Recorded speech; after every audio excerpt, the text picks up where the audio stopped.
Next, let's talk about the operational situation in Kharkiv. There, the Russians are advancing on several sectors of the front at once. The defense forces have repelled 12 enemy assaults. To learn more about the operational situation on the front lines, I'll be speaking with Viktor Trehubov, head of the communications department of the Joint Forces Group. Mr. Viktor, I greet you. Glory to Ukraine. Glory to the heroes. Greetings to you. Mr. Viktor, please tell us, what is the operational situation in the Kupiansk direction? The situation in the Kupiansk direction remains difficult. Nevertheless, Russian plans to break through to the city center are currently failing. Most importantly, there is reason for cautious optimism because even in the northern areas where they tried to concentrate their forces, right now things are really tough for them. They have been hit with several powerful and heavy strikes, as a result of which their advance there. Now they are trying more to bypass the city rather than, as before, attempting to break through from the northern areas to the center.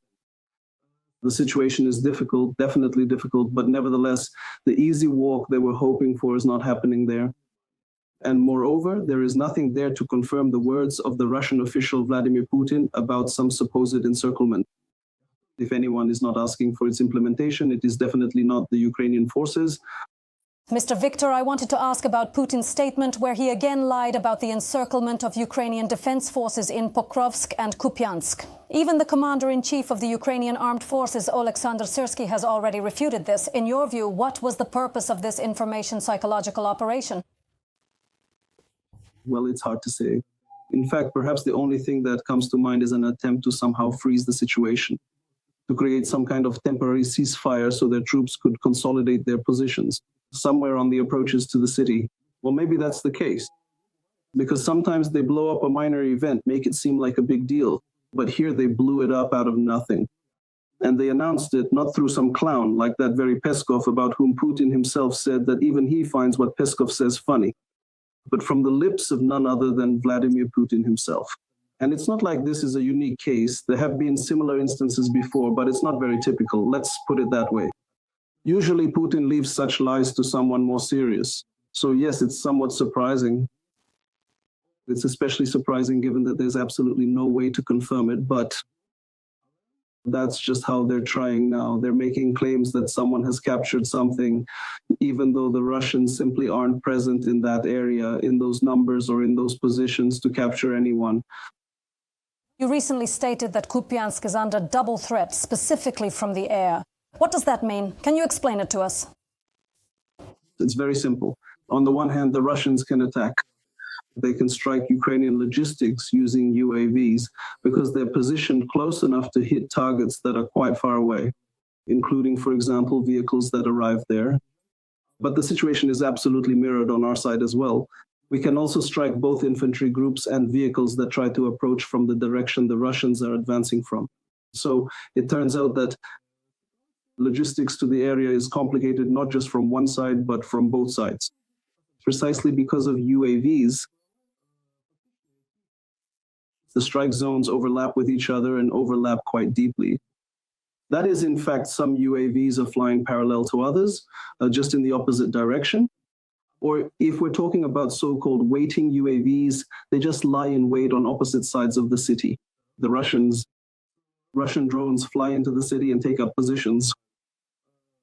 From the northern garden, Ukrainian drones fly into the city and take up positions from the north. So this is a rather strange situation, but it's typical for this stage of military technology development, when drones can actually fly over the same city and complicate logistics from all sides, simultaneously for both sides at the same time.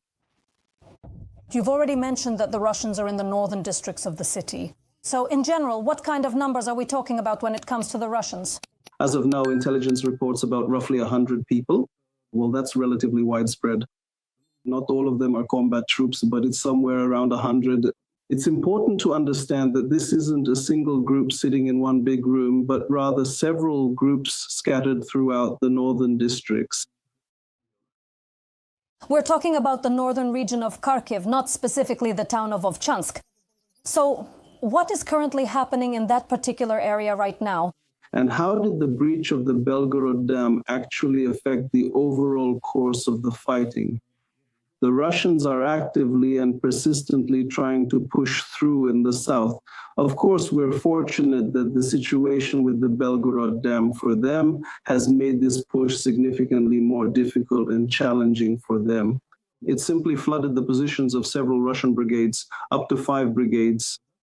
And this, without a doubt, disrupted some of their plans, especially since now, fortunately, there's almost none left. Greenery. Well, there's still a bit left, but soon it will be almost completely gone. And this is a difficult deadlock that the Russians are using along the entire current line of engagement. But nevertheless, there are a lot of them there.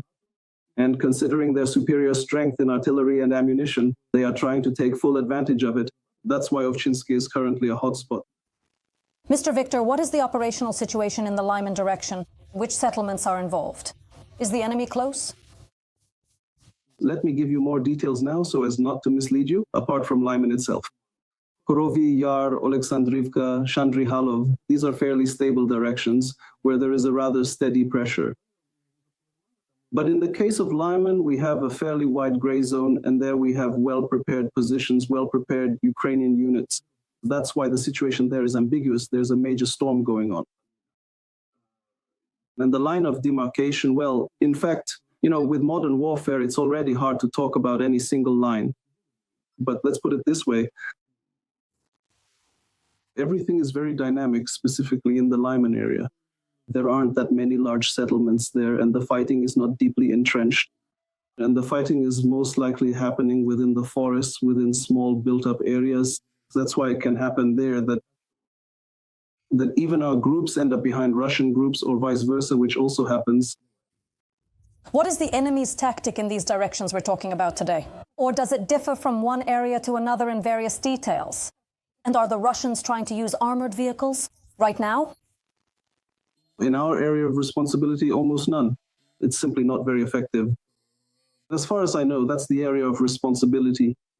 For the Vostok group, yes, there, somewhere near Pokrovsk, they tried again to do something with armored columns, but without much success for themselves.